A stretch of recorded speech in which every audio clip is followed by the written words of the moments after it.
ভারতের পশ্চিমবঙ্গে ঘনিয়ে এসেছে নির্বাচন, আর সেই নির্বাচনের পূর্বে চলছে ভোটার তালিকার নিবিড় সংশোধন বা SIR, যার মাধ্যমে ভোটারদের নাগরিকত্ব সংক্রান্ত কাগজপত্র যাচাই বাছাই চলছে। আর এতে বাদ দেওয়া হয়েছে বিপুল পরিমাণে ভোটারকে।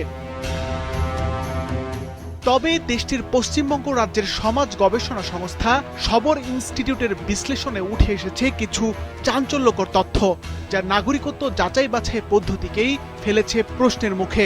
গবেষণায় দেখা গিয়েছে বিজেপি নেতা শুভেন্দু অধিকারীর আসন পশ্চিমবঙ্গের নন্দীগ্রামের 95.5% মুসলমান ভোটার বাদ পড়েছে।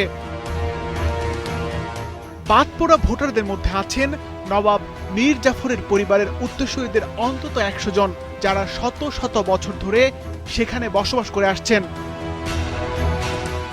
দেশটির নির্বাচন কমিশনের তথ্য ঘেঁটে দেখা যায় 2025 সালের 16 ডিসেম্বর পশ্চিমবঙ্গে মোট ভোটারের সংখ্যা ছিল 7,8,16,630 জন।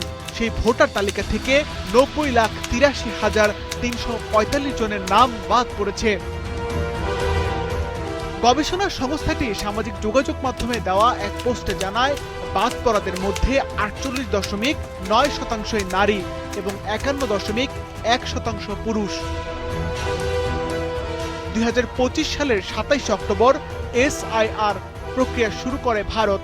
তখন দেশটির নির্বাচন কমিশন পশ্চিমবঙ্গ সহ 9টি রাজ্য এবং 3টি কেন্দ্রশাসিত অঞ্চলের ভোটার তালিকার বিশেষ সংশোধনের ঘোষণা করে। নন্দীগ্রামের এই আসনটি বিভিন্ন কারণে গুরুত্বপূর্ণ। এই আসন থেকে লড়ছেন বিজেপির হেভিওয়েট নেতা শুভেন্দু অধিকারী। এছাড়া 2021 সালে এই আসনে ভোটে বিজেপি প্রার্থী শুভেন্দু অধিকারীর কাছে হারেন মমতা ব্যানার্জি। সিফাত রহমান, মাছরাঙা নিউজ ডেস্ক।